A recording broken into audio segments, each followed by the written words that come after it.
Hər kəsi salamlayıram. Dünən də dediyim kimi iki dev kongres dərnək rəhbərlərinin qarşısında ondan sonra otor hocalarımın multiple myelom plazmatik hüceyrə xəstəlikləri mövzusunda otor hocalarımdan sonra danışmaq mənə həm həyəcan vericidir həqiqətən. Nə yalan deyim, biraz da qürur verici olacaq. Və bunu əmin olduqdan sonra keçirməyi... Demək, mövzu haqqında danışma planım nədir? Amiloidoz nədir? Əslində, keçən ildə bu mövzuya toxunmuşduq. Qısaca danışacağım ki, amiloidozun klinik təzahürləri diagnostikada nə kimi yoldan istifadə edəcək? Müalicə, sümük transplantasiyasının hamımızın da dediyi kimi, hocalarımın da öncə vurğuladığı kimi transplantasiyasının yeri varmı və yeni dərman seçənəkləri hansılardır? Amiloidoz bildiyimiz kimi zülalların yanlış qatlanması nəticəsində yarana bilən bir sistemik xəstəlikdir ki, öncə bu sümük iliyində yaranan plazmatik hüceyrələrdən, kiçik klonal plazmatik hüceyrələrdən yanlış qatlanan yüngül zəncirlər vasitəsilə gedir ki, dolaşımda daha kiçik formalı amiloid toxmaları başlanğıcdan daha toksik olmağa başlayır. Hələ amiloid fibrilləri yaratmadan öncə, depozitlər şəklində olmadan da öncə hədəflədiyi orqanlara bir toksik təsirlə özünü biruzə verir. Bundan sonra fibrin depozitləri şəklində hədəflədiyi orqanlarda yığılaraq toksik təsiri ilə həmin orqanın disfunksiyasına səbəb ola biləcək. Klonu kiçik olsa da özü toksik təsiri böyük olan bir xəstəlikdir. Və biz hal-hazırda ali amiloidozu, yəni yüngül zəncir amiloidozundan danışırıq. Çünki dediyimiz kimi amiloidoz xəstəliyinə başlanğıc verən 21, bir çox ədəbiyyatlarda fərqli rəqəm zülallar görsək də daha çox 21-dən yuxarı zülalın olduğunu vurğuluruq və fərqli amiloid növlərinin yaratdığını bilirik ki, daha çox güncəl klinikdə rast gəldiyimiz ali amiloidozudur qeyd etdiyimiz, əsasən mərkəzi sinir sistemini daha az zədələməklə birgə bir çox orqanın zədələnməsini bilirik. Bundan başqa AA amiloidozu daha çox sistemik autoimmun xəstəliklər zamanı rastladığımız və ya ATTR amiloidozu kardioloqların bir transteretin dediyimiz daha çox gördüyü amiloidozlar haqqında da fikir yürüdə bilərik. 2000 və 2020-ci illərdə 20 il ərzində Londonda Milli Amiloidoz Mərkəzində belə bir statistika aparılmışdı və həqiqətən də dünya statistikasına uyğun bir gördüyümüz kimi 54% halda ali amiloidozu rast gəlmə tezliyini göstərmiş olmuşdur. Bundan sonra digər amiloidoz növləri də özünü biruzə vermişdir. Amiloidozun az öncə də vurğuladığım cümləm oldu. Sevdiyi orqanlar. Əslində bu sevgi bir amiloid fibrili ilə orqan arasında çox da xoş sevgi olmasa da həqiqətən orqanın sıradan çıxarmasına gətirə biləcək bir sevgidir. Amma hədəflədiyi orqanlar var. Daha çox ürəyi sevir deyə bilərik. Çünki 74% hallarda kardiyak amiloidoz, bundan sonra böyrək amiloidozu, periferik sinir sisteminin, avtonom sinir sisteminin amiloidozu, yumuşaq toxmaların amiloidozu şəklində qaraciyər amiloidozu, gis amiloidozu kimi də növləri vardır. Niyə bu qarmaşıq slaytı gördüm? Çünki klinik təzahürü həqiqətən qarmaşıqdır və nə zaman bu xəstəlikdən şübhələnərik? Onu vurğuluyum ki, əsasən diagnostika şübhə üzərindən başlayır. Çünki hələ bu şübhəyə gələnə qədər xəstədə bir çox şikayətlər olsa da diagnostikası gecikə bilir. Çünki şikayətləri bir spesifiklik olmamaqla əlaqədar ümumi şikayətlər halında görünür. Daha çox kardioloqlardan bir siqnal alırıq. Çünki bu zaman atom fraksiyası qorunmaqla kardiyak çatışmazlıq ola bilər. Sol dival qalınlığında ciddi surətdə qalınlaşma görə bilirik. Aşağı ətraflarda aşağı qradiyentli orta aortanın stenozu görə bilirik.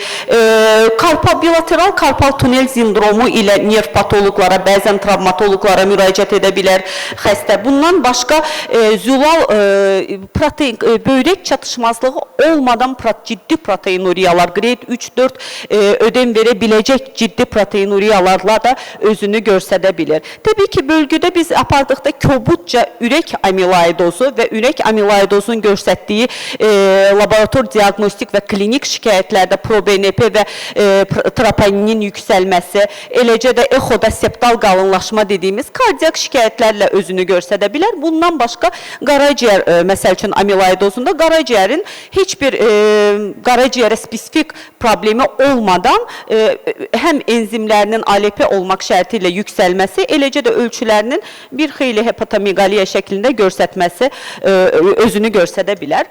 Diaqnostikasına gəldikdə, diaqnostikası bir algoritm üzərindən gedir. Belə ki, ilk dediyim kimi şübhə üzərindən xəstəyə yaxınlaşırıq. Şikayətlərdə aritmiyanın olması, kardiyak şikayətlərin olması, ritm pozğunluğunun olması, periferik bilateral daha doğrusu və ya periferik neuropatiyal bilateral karpal tunel sindromunun olması ilə xəstə müraciət etdikdə ağlımıza gələ biləcək xəstəliklərin biri də sistemik amiloidoz, primer amiloidoz köhnə adla vurğuladığımız ali amiloidozu ağlımıza gəlməlidir. Bu durumda təbii ki, yüngül zəncir xəstəliyi dediyimiz üçün yüngül zəncir ehtimalını ağlımızda tutaraqdan immunofiksasiya testlərini istəyirik. Həm serumda, həm 24 saatlıq idrarda, eləcə də serum protein elektroforezinə baxaraqdan öz müayinəmizi aparmış oluruq. Ancaq hədəf orqan dediyimiz, yəni primerdə zədələnmiş orqanın biopsiyası olmazsa olmaz dediyimiz fikirlə həm razılaşırıq, həm razılaşmırıq. Çünki olması gözəl olardı, ancaq hər zaman da bu imkan olmur. Belə ki, kardiyak amiloidoz zamanı ürək biopsiyası hər zaman əl çatan,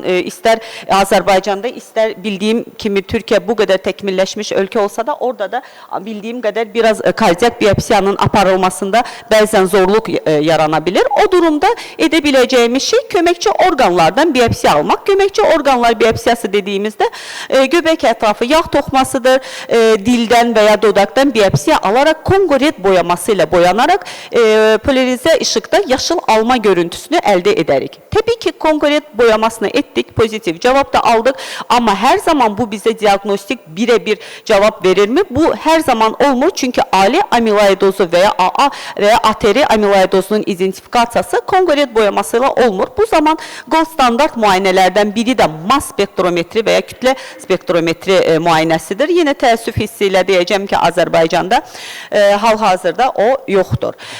Və irəli tədqiqləri aparırıq. Biopsiyanı hədəf orqandan ala biliriksə, böyrəkdən, qaraciyərdən alırıq. Ala bilmiriksə, yanaşı orqanlardan, eləcə də sümükli biopsiyasından Kongo red boyamamızı istifadə edirik. Kongo red boyaması pozitiv gəlir, yüngül zəncir pozitivdir immunofiksasiya testində.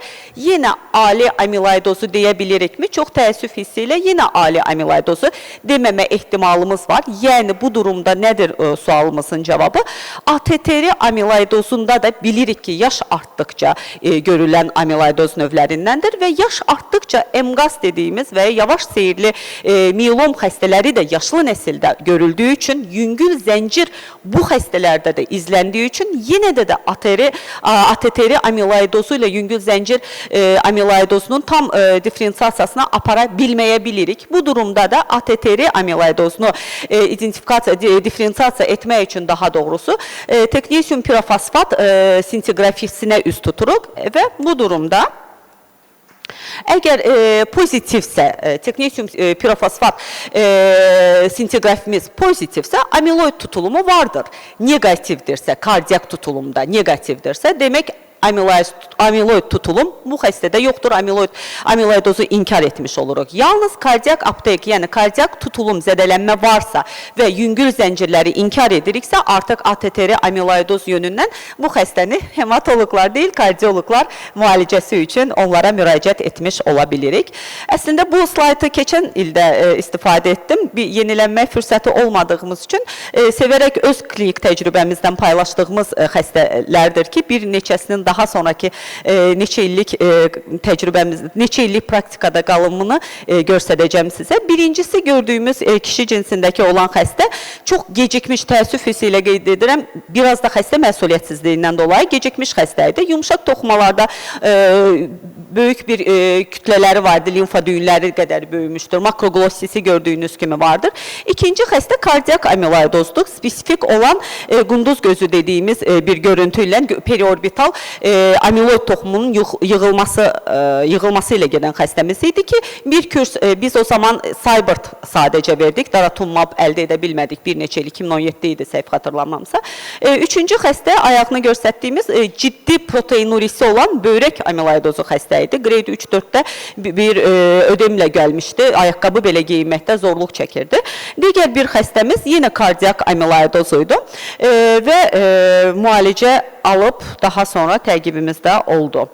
Hər bir xəstəlikdə olduğu kimi amiloidozun da klinik təsnifatlaması, mərhələləməsi çox önəmlidir. Burada bizim köməyimizə Mayo klinik təsnifatı, Mayo təsnifatı gəlir ki, ilk dəfə 2004-cü ildə, daha sonra 2012-ci ildə reviziya olunaraq təsnifatı aparılmışdır ki, 2004-də yalnız ProBNP və troponin testlərindən cut-off dəyərlərinə istinadən dərəcələnmə görülsə də 2012-də revize edilmiş Mayo təsnifatında isə bir də yüngül zəncir fərqini də əlavə etmişlər. Orada bir saymaq istəmərəm, amma hər bir cut-off dəyərindən yalnız heç biri onun üzərinə çıxmayıbsa, ortalama sağ qalımı daha yüksək olduğunu görürük. Bu bir neçə il, 10 ilə qədər gedib çıxa bilər. Amma ən axırıncı, 4-cü mərhələ dediyimiz cut-off dəyərinin hər 3 parametr üzərində olduğunu görürük ki, burada sağ qalma müddəti, ortalama sağ qalma müddəti təxminən aylarla sərhədlənmiş ola bilir ki, bu qədər aralarında ciddi fərq olur. Amma onu da vurğulayım ki, hələ də bu il 2024-cü ilin NCCN protokoluna baxdım ki, orada da müalicə hələ 2004 Mayo təsnifatına görə 3B şəklində dəyərləndirilərək verilir. Bundan başqa bir də böyrək amiloidozunda palladininin təsnifatı vardır ki, orada da kreatinin klirensi və proteinuri səviyyəsinə görə dərəcələnmə veririk. Proqnozda bir çox səbəblər, bir çox parametrlər vardır, amma bir xüsusi qrup pasiyent vardır ki, daha sonra sizə danışacağım. Bu 11-14-cü xromosomlar arasında translokasiyasının olmasıdır ki, daha sonra müalicəsində bortezomibə rezistent forma olduğunu qeyd edəcəm. Bundan başqa 1Q, 14Q delesyonu, 1P delesyonu, hiperdiploidik pis proqnoza daxil ola bilən bir parametrlərdir. Müalicəsində gəldiyimizdə hansı bir məqalədən aldım ki, ali amiloidozu üçün ən yaxşı terapiya minimum risklə, hər kəsin arzuladığı, ən qısa müddətdə və ən dərin cavabı əldə edən terapiyadır. Bəs bu terapiya hansıdır sualına gəldiyimizdə, daha sonra danışacağım. Çünki hər bir xəstəlikdə olduğu kimi amiloidozun da qısaca tarixçəsini danışmaq istəyirəm ki, müalicə tarixçəsində hansı bir evolyusiya, hansı bir yolu getmişikdir. İlk dəfə müalicədə melfolan prednizolon protokolu aparılmışdır. Əslində melfolan hələ də gündəmdə olan müalicə olsa da, daha sonra melfolan, deksametazon, talidamid, deksametazon, linaldamid, deksametazon ki, imidlər qrupunu daha sonra deyəcəm ki, amiloidoz xəstələrində daha həssas yanaşaraq istifadə edirik. Hətta ilk seçənəklərdə tercih etmədiyimiz xəstəlik dərman siyahısındadır.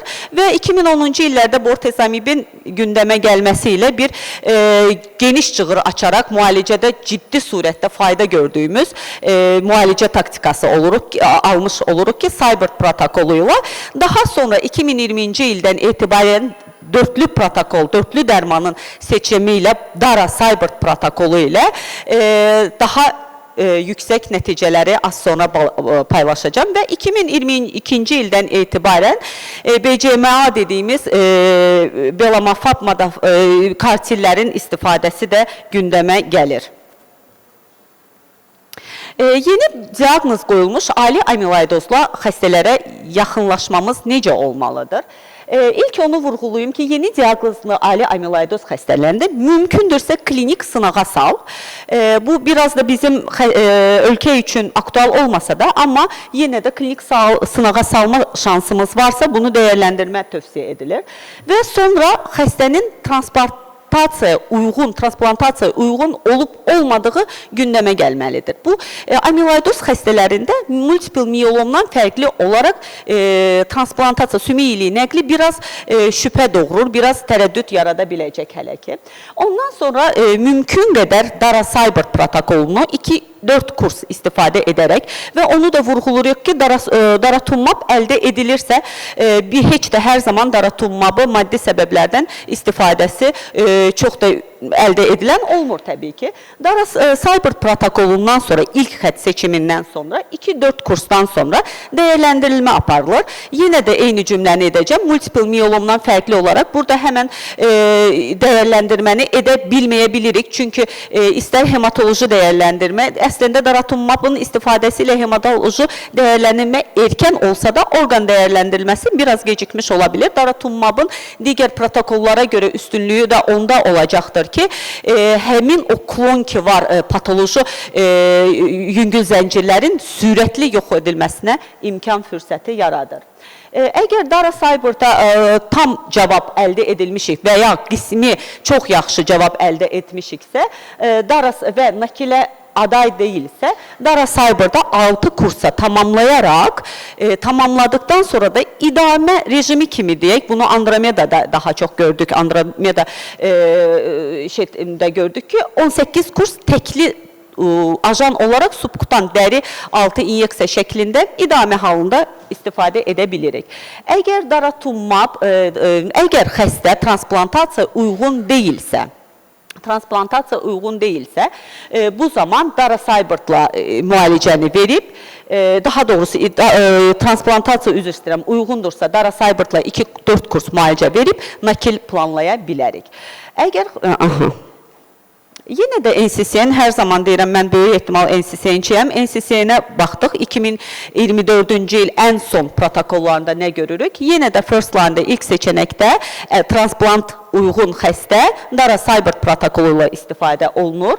Digər seçənəklər arasında əgər transplantasiya uyğun deyilsə və xəstənin ekok performans durumu yaxşıdırsa, Daras-Saybert'la və ya Saybert'la, əgər müəyyən səbəblər varsa, Saybert istifadə edə bilmirik, daha doğrusu bortezomib istifadə edə bilmirik. Burada daha çox ciddi xəstədə ciddi periferik neuropatiya varsa və yaxud ağciyər toksitəsi ilə başdan ağciyər toksitəsi fibrozlaşması görən xəstələrdirsə, bu zaman melfalan, deksametazon və sair seçənəklər, imid qrupundan seçənəklər istifadə edə bilirik.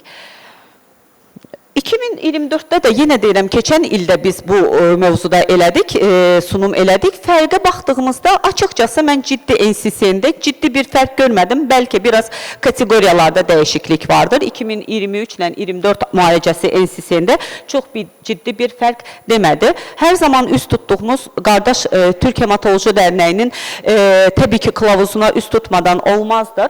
Burada da yuxarı aşağı NCCN-də olan protokolların istifadəsi mövcuddur, gündəmdədir və istifadəsində daha çox transplantasiya adayı olub-olmadığını vurğulayır və transplantasiya uyğun xəstədirsə bu zaman nə edirik? Əsasən melfalanla 200 mg kvadrat metr dozasında xəstəyə doz verərək, nakil öncəsi verərək və burada da xüsusi diqqətlər ayrılır. Birincisi, onu qeyd edim ki, xəstə miyelomdakı kimi hər kəs şərt qoşmuruq ki, xəstə transplantasiya uyğun olacaqdır və yaxud 20-25%, yalnız 20-25% xəstələr transplantasiya uyğun xəstələrdir. Ekok performans durumu minimum 2-nin üzərində olmalıdır. Kardiyak vəziyyəti diqqətlə, atom fraksiyası nəzarət altında olmalıdır. Böyrək tərəfdən kreatinin klirensi minimum 30-un üzərində olmalıdır. Hətta orada not düşülür ki, əgər kreatinin klirensi 30-un altındadırsa, bu xəstəyə nakil sümili transplantasiyası melfalanın dozasını azaldaraq edin və yaxud melfalanın dozasını azaldacaqsınızsa, heç transplantasiyanı düşünmədən də digər rejimlərlə davam etməni tövsiyə edir. Ən ağır qruplardan biri də 3-cü B qrupu dediyimiz təsnifata böldüyümüz qrupdur ki, burada dərman seçimi biraz çətin olur, çünki xəstənin kardiyak vəziyyəti amiloidla tutulumu zədələməsi daha ağır formalı olan xəstələrimizdir ki, burada da müalicə seçimində əsasən Daras-Saybert vermə imkanımız varsa doz reduksiya, modifikasiya edərək veririk. Amma modifikasiya daratumumab üzərindən deyil də, daha çox bortezomib və deksametazon üzərindən ediləcəkdir. Və yaxud əgər sümili transplantasiya adayı deyilsə, bu zaman melfalanlı, deksametazonlu protokollardan da istifadə edə bilərik. Bəli, az öncə dediyim xüsusi bir qrup vardır ki, multiple miyelomda da rast gəlinir bu translokasiya, 11-14 translokasiyası, amma multiple miyelomdan fərqli olaraq amiloidozda təxminən 50%-ə qədər rast gəlinir və bu qrup xəstələr hamımızın qızıl standartına çevrilmiş multiple miyelom müalicəsindəki bortezomibə rezistent forma olduğu üçün daha çox təcrübədə venetoclaxın faydasını gördüyünü qeyd edirik. Bunu əslində danışdım göstərişləri. Bunun üzərindən gedirik kardiyak çatışmazlığı. Bir də onu da qeyd edim ki, amiloidoz xəstələrində faktor 10 çatışmazlığı görürük. Əslində bu da bir ciddi çatışmazlıq varsa, yəni faktor 10-un 25%-in altında səviyyəsi varsa və ya ciddi GIS qanamaları varsa, bu xəstənin də sümili transplantasiya uyğun olmadığını qeyd etmiş oluruq. Təbii ki, müalicədən sonra müalicənin cavablanması çox önəmlidir. Necə bir nəticə aldıq? Burada əsasən ikili cavab almış oluruq. Bir hematoloji cavab, bir orqan cavabı. Onu da vurğulayım, bu biraz da gənc həkimlərimizə ruh yüksəkliyi versin ki, orqan cavabını təxminən 1 ilə qədər uzana bilər. Erkən cavab almadığınızda bu sizi həyəcana, panika salmasın. Çünki hematoloji cavab kimi erkən alınmır orqan cavabı, daha sonraya uzana bilər. Amma hematoloji cavabı görürüksə, müalicənin davam etdirilməsi eyni xətlə tövsiyə olunur. Hematoloji cavablarda çox tam cavab görürük ki, bu immunofiksasiya tezlərində yüngül zəncir demək olar ki, yoxdur və sonraki 6 ayda da yenə təsdiqini tapır ki, immunofiksasiyada yüngül zəncir dəyərlərin olma daxilindədir. Çox yaxşı qismi cavab kateqoriyamız vardır ki, burada da yüngül zəncirlərin fərqi onun üzərində və yaxud toplam yüngül zənciri 20-nin üzərindədir, 20-nin altındadırsa çox yaxşı qismi cavabdır. Ondan sonraki cavablar çox da ürək açan cavablar açıqcası deyil. Orqan cavabında isə kardiyak parametrlərin və nefroloji cavabda da həm proteinuriyanın, həm kreatinin klirensinin yaxşılaşması ilə özünü xarakterizə edir. Əslində, Andromeda çalışması ilə bir gündəmdə çox ciddi daratumabın vacibiyyətini gördük. Bu haqda keçən il danışmışdım, bəlkə bu il danışmaq çox da təkrara yol vermiş ola bilərik, amma Andromeda çalışmasında da Dara-Seibert protokolunun Seibert'a görə müqayisəsi aparılmışdır və hər mövzuda, istər tam cavabda, istər ortalama sağ qalımda tam cavabın Dara-Seibert lehinə olduğu təsdiqlənmişdir.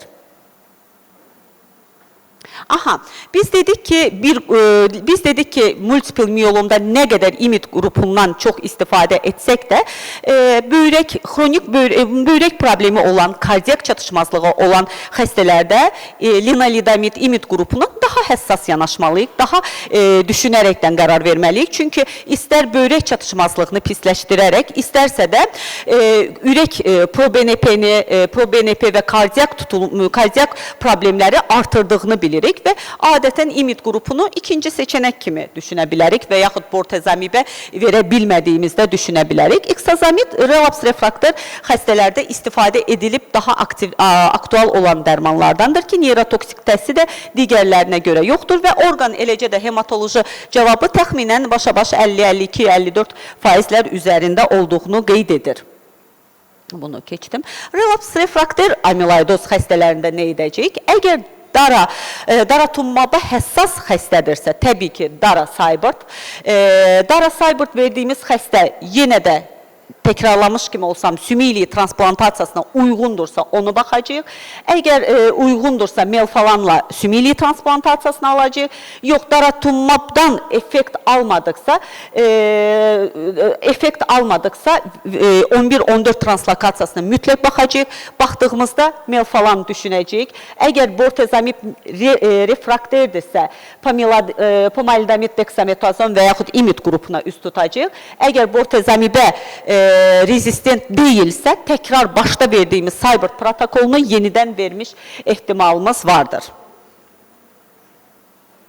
Aha, daha başqa bir qrupumuz çox az gördüyümüz əslində, çünki Waldenströmü də öz başlı-başlığında çox tez-tez görmədiyimiz bir xəstəlikdir ki, biz nə deyirik? Deyirik ki, amiloidoz B qrupu, B klonu olan hər hansı bir xəstəlik fonunda yarana bilər, eləcə də limfoplazmatik limfomalarda fonunda yarana bilir və Waldenström xəstələrinin təxminən 3də 2-sində, mənim üçün də bu açıqcası təəccübləndirən bir yazı oldu, 3də 2-sində rast gəlinə bilər. Bu qrupda nə edirik müalicə taktikasında? Təbii ki, rituximabın da istifadəsinə göstəriş artıq yaranır. Üfüqdə görünən bir çox dərman adları çəkə bilərik, amma ən çox diqqətimizi çəkən dərman növlərindən biri də nə deyirik hər zaman? Biz amiloidozu müalicə etdiyimizdə daha çox amiloid kütləsinin yaranmasının qarşısını almağa çalışırıq, amma zədələnmiş orqanın vəziyyətini toparlaya bilmirik. Ona görə hədəfdə olan müalicə taktikalarının əsasən tutulmuş, artıq zədələnmiş orqanlarda o yığılmış amiloid kütləsinin təmizlənməsi olduğu üçün yeni bir dərmanlar gündəmə gəlir. Hətta keçən ilə qədər biz KL101 şifrəsi ilə deyiriksə, bu il artıq adlandırılması da vardır. Həm birtamimab, həm də anselimimab adlı dərman makrofagları aktivə edərək artıq zədələnmiş orqanda elə bil ki, həmin o depozitlərin geri sorulmasına dəstəkləyəcək faz çalışmaları vardır. Bir də bizim üçün hələ aktual olmasa da BCMA antigonistlərin B hüceyrə yetişmə antigeninin varlığı faz çalışmalarda, faz 3, səhv xatırlamamsa faz 3 çalışmada öz yerini tapmaqdadır. Evə aparacaq, əslində amiloidoz doğrudan da biraz qarışıq, həm xəstəni aşkar edənə qədər, həm diaqnostikasında, həm müalicə taktikasında, biraz xəstə tərəfdən, maddi tərəfdən, biraz klinik yanaşma tərəfdən çox əziyyət çəkdiyimiz bir xəstəlik qrupudur. Ona görə evə aparacaq əsas açar fikirlərdən biri yüksək aktiv anti-ali rejimində dərhal müalicə başlaması xəstə üçün böyük bir avantaj sağlayır və müalicə taktikasında artıq dörtlü müalicənin adını çəkirik ki, Dara-Saibert ilk xətt seçimində olmalıdır, seçimlər arasında mütləq. Hazırda təsdiq edilmiş müalicə arasında mieloid fibrini hədəf alan dərman yox olsa da, dediyim kimi faz 3 çalışmasına daxil olmuşdur. Antifibriller antikorların klinik sınaqları hələ davam edir. BCMA və BCL2 perspektiv hədəflər kimi görünür. Eyni zamanda sümiyli transplantasiyası dediyim kimi 20-25% xəstələrdə aktual olmaqlılıqla birlikdə hər bir xəstəyə aparılmaya bilir.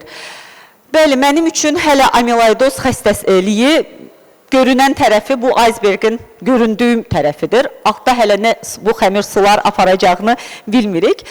Az sonra gördüyümüz həm masamın, həm özümün dağınıq formada olduğu xəstə isə az öncə makroglosisi olan xanımımızdır ki, artıq 4 ilini könül istər ki, hər bir xəstənin şəklini paylaşım, amma təəssüf hissi ilə deyirəm ki, bəzən erkən mortalitələr görürük. Hər bir xəstəni sonluğunu görməyə bilirik, amma bu xəstəni əl bəbək, gül bəbək deyə izləyirik və bu tərəfdə kardioloji tərəfdən çox böyük dəstəyi olduğu üçün dəyərli Bakı Sağlamlıq Mərkəzinin uzman kardiologu Fuad doktora da xüsusi təşəkkürümü bildirmək istədim. Diqqət və səbriniz üçün təşəkkür edirəm. Ümid edirəm yorucu olmadı.